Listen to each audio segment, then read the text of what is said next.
Hello दोस्तों, कैसे हो आप लोग। आज का टॉपिक है कि हम अपने बच्चों में वो ऐसे कौन से 10 संस्कार डालें जिससे हमारे बच्चों का भविष्य बहुत अच्छा बने, उज्जवल बने, वो अपनी पूरी ज़िंदगी में खुश रहें।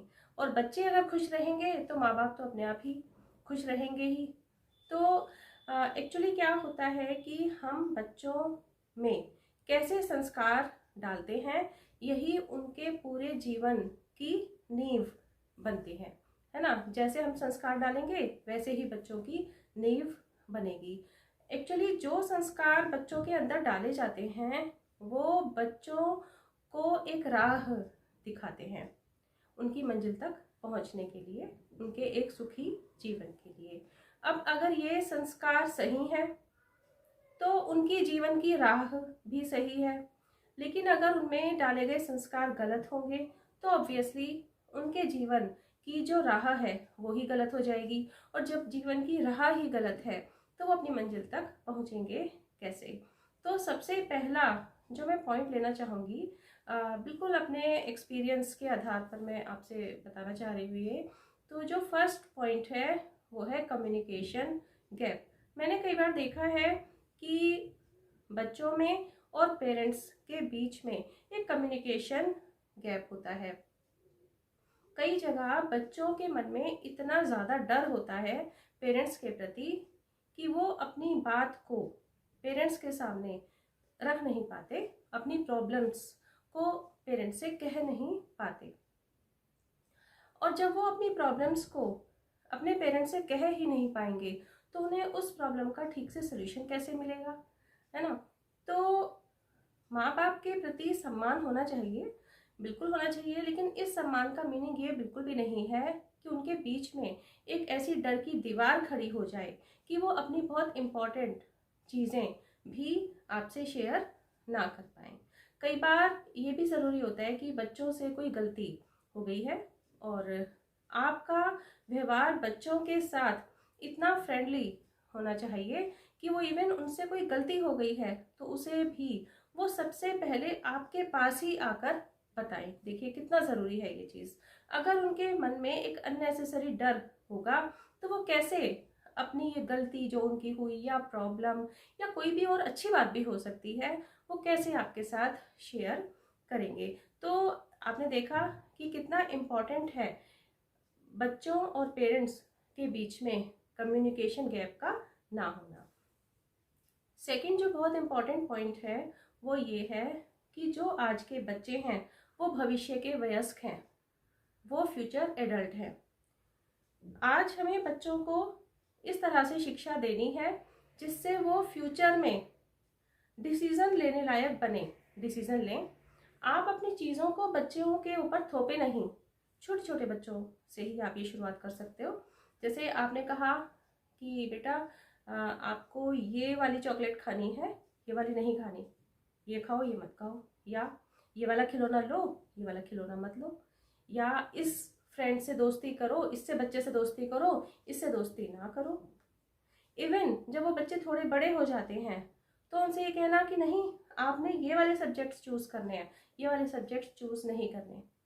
अगर इस तरह की चीज़ें आप उनके ऊपर थोपते हैं तो उससे क्या होगा, वो अपने फ्यूचर में कभी भी डिसीजन मेकिंग नहीं बनेंगे, हर तरह से आपके ऊपर निर्भर हो जाएंगे या बहुत ज़्यादा ज़िद्दी और उग्र स्वभाव के बन जाएंगे।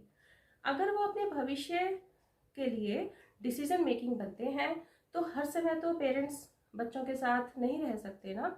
जब वो बड़े हो जाएंगे तो उन्हें बहुत सारी चीज़ों में खुद से एक डिसीज़न लेना होगा, चाहे वो उनके करियर से रिलेटेड हो, इवन वो जॉब में आ जाएं तब बहुत सारे डिसीज़न रोज के सामने रहते हैं जो लेने होंगे, या अपने शादी के लिए अपना लाइफ पार्टनर चुनना है। हर चीज़ को आप उनके ऊपर थोपे नहीं, उन्हें सिर्फ ये बताएं कि बेटा ये सही है ये गलत है। तो इस तरह से बच्चों के ऊपर हमें अपने फैसले थोपने नहीं हैं, उन्हें हमें इस लायक बनाना है कि वो अपने फैसले खुद से ले सकें। जो थर्ड पॉइंट आता है, थर्ड पॉइंट पे मैं आती हूँ कि उन्हें एक इम्पोर्टेंस दें। हमें अपने बच्चों को एक इम्पोर्टेंस देनी चाहिए। अब ये इम्पोर्टेंस किस तरह से हो सकती है? सपोज मतलब आप उनकी राय भी लें। यहाँ पर मेरा मतलब इस बात से ये है, जैसे आपको सपोज हॉलीडे ट्रिप प्लान करना है, तो आप बच्चों से भी पूछें कि बेटा आप कहाँ जाना चाहते हो। या छोटा सा एग्जाम्पल, आप डिनर पे बाहर जा रहे हैं, उनके सामने भी मेन्यू रखें कि बेटा आपको क्या खाना पसंद है। यही नहीं, अपने बारे में भी पूछें छोटी छोटी चीज़ों में कि बेटा देखो ये ड्रेस हमारे पर कैसी लग रही है। उनके जो भी वो अपनी राय दें आपको, उसका सम्मान करें। इस तरह से जब उन्हें एक इम्पोर्टेंस मिलेगी तो उनमें एक अच्छा संस्कार डेवलप होगा। जो नंबर 4 है ना, 4th पॉइंट है, वो ये है गलत सही को डिफ्रेंशिएट करना सिखाएं। हमें अपने बच्चों को गलत सही को डिफ्रेंशिएट करना सिखाना है। ये ना कहें कि ये तो बच्चा हमारी बात ही नहीं मान रहा। क्यों मानेगा वो आपकी बात? किसी की भी बात नहीं मानेगा, कोई भी किसी की भी बात नहीं मानेगा। बच्चा ही क्या, बड़े भी किसी की बात नहीं मानेंगे। हाँ, उन्हें ये चीज़ लग जाए कि भाई हाँ ये बात सही है ना, ये वाली बात सही है, उन्हें अगर इतना विश्वास हो जाए तो वो किसी की भी बात मान लेंगे। तो आपको उन्हें क्या गलत है और क्या सही है, इन दोनों के बीच की जो दीवार है उसे बताना है। ये गलत है और ये सही है। आपको सिर्फ ये समझाना है, जो सही चीज़ है उसको वो अपना लेंगे। जो नेक्स्ट पॉइंट नंबर 5 मैं आपको बताना चाह रही हूँ, ये तो बहुत ही इम्पॉर्टेंट पॉइंट है, क्योंकि एज ए पेरेंट भी मैंने ये चीज़ नोटिस करी है और एज ए टीचर भी मैं ये चीज़ रोज के मेरे अनुभव रहते हैं कि पिटाई से बच्चे उग्र होते हैं, बेशर्म बनते हैं, जिद्दी बनते हैं। जी हाँ, बच्चों के ऊपर कभी हाथ ना उठाएं। अब होता क्या है, अधिकतर पेरेंट्स बच्चों की एक छोटी सी गलती हुई है, तड़ाक से एक चांटा रिसीव किया और फिर वो कहते हैं कि गलती की है इसने, ये डरेगा नहीं तो कैसे सीखेगा।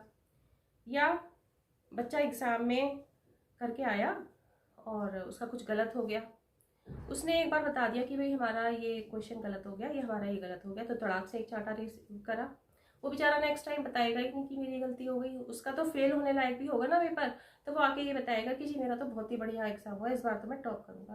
क्योंकि जब तक रिजल्ट नहीं आएगा तब तक का तो टाइम उसका बढ़िया कट जाएगा। और मेरे पास ऐसे बहुत सारी चीज़ें मैंने अपनी लाइफ में अनुभव की हैं कि पेरेंट्स आते हैं और कहते हैं कि जी आप तो बच्चे को मारते ही नहीं हो, है ना, आप मारोगे तो बच्चा सुधरेगा।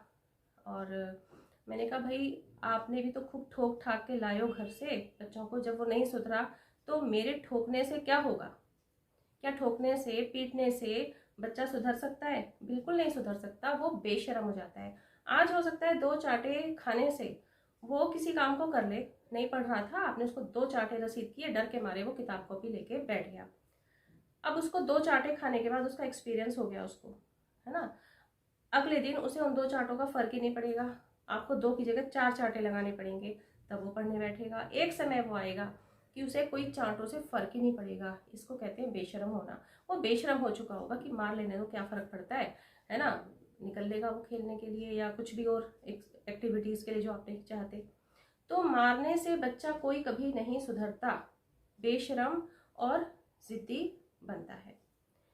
किसी के भी द्वारा मारे जाना, पेरेंट्स के द्वारा मारे जाना या टीचर्स के द्वारा मारे जाना, कहीं भी किसी भी एंगल से सही साबित नहीं होता। नेक्स्ट जो पॉइंट है, 6th पॉइंट पर मैं आती हूँ कि भाई पहले खुद को तो सुधार लो। देखो बच्चे अपने पेरेंट्स को अपना आइडियल मानते हैं, है ना, ये तो आप भी जानते हैं। मेरे पापा से अच्छा कोई नहीं, मेरी मम्मा से अच्छा कोई नहीं, उनको अपना आइडियल मानते हैं।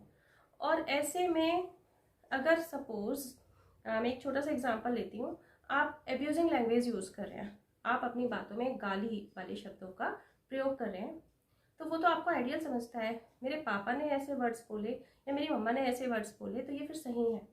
उसके दिमाग में क्या आ जाता है, ये तो सही है। वो फटाक से क्या करेगा, इन्हीं वर्ड्स का यूज़ करना सीख लेगा। वैसे भी गलत बातें ना बच्चे बहुत जल्दी कैच करते हैं, सही बात इतनी जल्दी नहीं कैच करते। ये तो आपने भी एक्सपीरियंस किया ही होगा। जब वो आप उसको एब्यूजिंग लैंग्वेज यूज़ करते हुए देखोगे तो फिर आप उसे डांटोगे या आप उसे मारोगे, आप उसे टोकोगे, वो कंफ्यूज हो जाएगा। वो सोचेगा मैंने गलती क्या की, भाई आप भी तो ऐसे ही बोल रहे थे इसलिए मैंने ऐसा बोला। वो ये बात या तो आपसे बोलेगा या खुद दिमाग से सोचेगा, बहरहाल वो कंफ्यूज हो जाएगा कि सही क्या है। तो मेरा कहने का मतलब यही है कि जैसे आप खुद बनोगे बच्चा वही आपसे सीखेगा, आपकी नकल करेगा। इसलिए पहले आप खुद को सुधारें, खुद को अच्छा सामने रखें, और फिर उसके बाद काफ़ी सारी चीज़ें तो आपकी अपने आप ही सोल्ड आउट हो जाएंगी, है ना। बच्चे अपने आप ही सही सीख लेंगे। जो नेक्स्ट पॉइंट आता है, पॉइंट नंबर 7, मैनेजमेंट। लाइफ में मैनेजमेंट, हर पॉइंट पर मैनेजमेंट कितना इम्पोर्टेंट है। हर जगह मैनेजमेंट एक बहुत ज़रूरी है। एक सही मैनेजमेंट का होना हर पॉइंट पे इम्पोर्टेंट है। इसमें यहाँ मैं एक छोटा सा एग्जांपल दे रही हूँ, मनी मैनेजमेंट, पैसे का मैनेजमेंट करना। क्योंकि कई बार क्या होता है कि बच्चे जब बड़े हो जाते हैं तो उनको अगर अपने पैसों का सही मैनेजमेंट करना नहीं आता, कहाँ हमें कितना खर्च करना है, कहाँ हमें नहीं खर्च करना, कहाँ हमें पैसे को बचाना है, कहाँ हम पैसे को बचा करके फ्यूचर के लिए इन्वेस्ट कर सकते हैं। अगर ये चीज़ बच्चा नहीं सीखेगा, है ना, बचपन से, तो बड़ा होकर के वो इन चीज़ों को नहीं ठीक से परफॉर्म कर पाएगा और लाइफ में कितनी प्रॉब्लम्स आती हैं फिर ये तो आप देखते ही हैं। तो इसका तरीका क्या है, एक मैं छोटा सा एग्जांपल दे रही हूँ यहाँ पे भी आपको। आप उन्हें थोड़ा सा अमाउंट दें, थोड़ा सा अमाउंट, हाँ थोड़े से अमाउंट से मेरा मतलब है कि ऐसे समझ लीजिए कि सिर्फ स्कूल की जो रिक्वायरमेंट्स हैं, स्कूल की जो रिक्वायर्ड स्टेशनरी है, सिर्फ उसके लायक आप एक थोड़ा सा अमाउंट दें और कहें कि बेटा आपको अपने स्कूल की ये जो स्टेशनरी की नीड्स है ना, वो इन्हीं पैसों से पूरा करना है। अब उसको समझ में आ जाएगा। अगर वो 4 पेन उसको खरीदने होंगे, 4 खरीदता वो, लेकिन अब उसको लगेगा नहीं मेरे तो सारे पैसे खर्च हो जाएंगे। अगर उसका 2 पेनों से काम चलता होगा तो वो सिर्फ 2 पेन ले लेगा, 2 पेन के उसने पैसे बचा लिए, है ना। तो इस तरीके से वो उतने अमाउंट में अपने खर्चे को करना सीख जाएगा। ये बात यहाँ बहुत थोड़ी सी लग रही है, छोटी सी बात लग रही है, लेकिन ये फ्यूचर के लिए एक बहुत बड़ी बात साबित होती है। जो एक नेक्स्ट पॉइंट मैं आपको बताना चाह रही हूँ, पॉइंट नंबर 8, शेयरिंग हैबिट। आपके साथ भी ऐसा होता होगा। बचपन में पहले तो जॉइंट फैमिलीज होती थी, इकट्ठे सब लोग रहा करते थे। बच्चे को आपने एक एप्पल भी दिया छोटा सा, तो खाने के लिए दिया, तो आप बच्चे से कहते थे कि बेटा पहले अपनी दीदी से पूछो, उनको पूछा आपने खाने के लिए, भैया से पूछो खाने के लिए, या अपने चाचा जी से पूछो खाने के लिए, अपनी चाची जी से पूछो खाने के लिए, दादी से पूछो, दादा से पूछो। फिर वो बच्चा सबसे पूछता था आप खाएंगे, आप खाएंगे। बड़े समझते हैं कि भाई हमें नहीं खाना है, ऑब्वियसली वो कहते नहीं बेटा आप ही खाइए, और फिर वो खुद खाता था बैठ के। ये होती है शेयरिंग हैबिट। मतलब कहते हैं ना कि आप अगर बचपन में शेयरिंग करना सिखाएंगे, जैसे कि आपके अपने सपोज 2 बच्चे हैं, आप उन्हें एक प्लेट में खाना सिखाएं कि आप प्यार से एक प्लेट में खाओ, आप उन्हें अगर सिखाएंगे बचपन में, अगर वो एक प्लेट में खाना सीख गए तो फ्यूचर में वो एक फ्लैट में भी हंसी खुशी रह लेंगे। ये होती है शेयरिंग की भावना। बचपन से अगर आपने शेयरिंग सिखा दिया तो वो फ्यूचर में भी इस चीज़ को अपनाएंगे और उनके फ्यूचर के लिए एक ये बहुत ही अच्छा पॉइंट साबित होगा। या इसके अलावा शेयरिंग ऐसे कर सकते हैं, वो अपने खिलौने अपने फ्रेंड्स के साथ शेयर करें, अपने कज़न्स के साथ, अपने बहन भाइयों के साथ में शेयर करें। और ये शेयरिंग की जो भावना है ये बहुत ही इम्पॉर्टेंट है। नेक्स्ट जो मैं पॉइंट पर आती हूँ, point number 9, reading habit.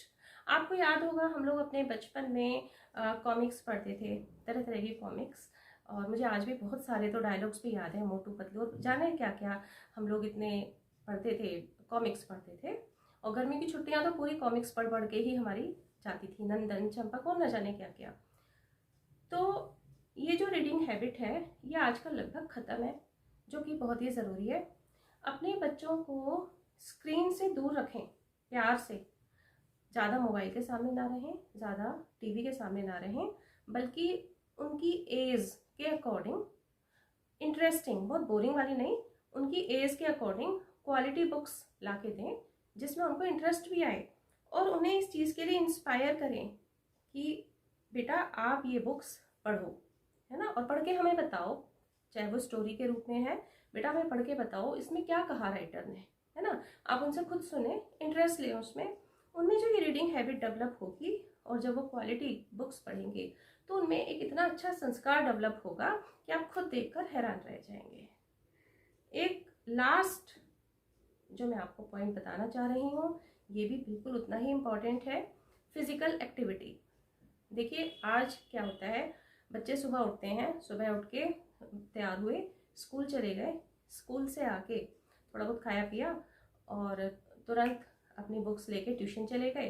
Tuition से आए, अपना थोड़ा सा कुछ रिफ्रेशमेंट लिया या नहीं लिया और होमवर्क करने बैठ गए। थोड़ा टाइम मिला तो टीवी के सामने बैठ गए, मोबाइल लेके बैठ गए, रात को बैठे हैं बहुत बहुत देर तक टीवी के सामने, मोबाइल के सामने और सो गए। नेक्स्ट डे से फिर वही रूटीन चालू। इस बीच में उनकी फिजिकल एक्टिविटी कहाँ है? और बच्चों की ग्रोथ में उनकी फिजिकल एक्टिविटी कितनी इंपॉर्टेंट है ये तो मुझे बताने की ज़रूरत नहीं है, आप भी जानते हैं। अगर वो फिजिकल एक्टिविटी करते हैं तो उससे उनका ब्रेन भी ग्रोथ करता है। तो उनको इस तरह से प्रेरित करें कि वो थोड़ी देर के लिए बाहर जाके बच्चों के साथ खेलें। और अगर आप ये महसूस करते हैं कि बहुत अच्छा नहीं माहौल मिल पा रहा बच्चों को खेलने के लिए, तो कोई बात नहीं, आप थोड़ा सा खुद बच्चों के साथ इन्वॉल्व हो जाएं, खुद खेलें, बैडमिंटन खेलें, इंडोर गेम्स खेलें, कुछ भी खेलें। और इसके अलावा फिजिकल एक्टिविटी का बहुत अच्छा है कि आप सिर्फ 5 मिनट का ही सही उन्हें योगा प्राणायाम सिखाएं। बहुत ईजी है, आपको सब जानते ही होंगे, नहीं तो आप यूट्यूब वगैरह की किसी की भी मदद ले सकते हैं। बहुत तरह का इस तरीके के वीडियोस अवेलेबल है। 3 minutes yoga, 5 minutes yoga, 10 minutes yoga, जितना भी आप टाइम बच्चों को सिखाना चाहें तो किसी भी रूप में करें, जो भी पॉसिबल है। एक फिजिकल एक्टिविटी की आदत बच्चों को ज़रूर सिखाएं। दोस्तों ये सारी जो चीज़ें मैंने बताई आपको अपने अनुभव के आधार पर बताई, और आप भी अगर ये चीज़ें अपने बच्चों में डेवलप करेंगे, धीरे धीरे करके करें, एक एक दो दो करके, तो आप भी एक बहुत बड़ा सुधार निश्चित रूप से महसूस करेंगे। बताइए कैसी लगी आपको आज की ये वीडियो। आपके अपने जो भी विचार हो इस विषय में कमेंट बॉक्स में ज़रूर बताएं। कुछ भी अच्छा लगा हो, कुछ भी सीखने को मिला हो तो वीडियो को लाइक करें, शेयर करें, सब्सक्राइब करें, बेल आइकन को ज़रूर प्रेस करें, जिससे जो भी कमिंग वीडियोज़ हैं उनके नोटिफिकेशंस आपको तुरंत मिल जाएंगे। मिलते हैं नेक्स्ट वीडियो में। Till then bye bye.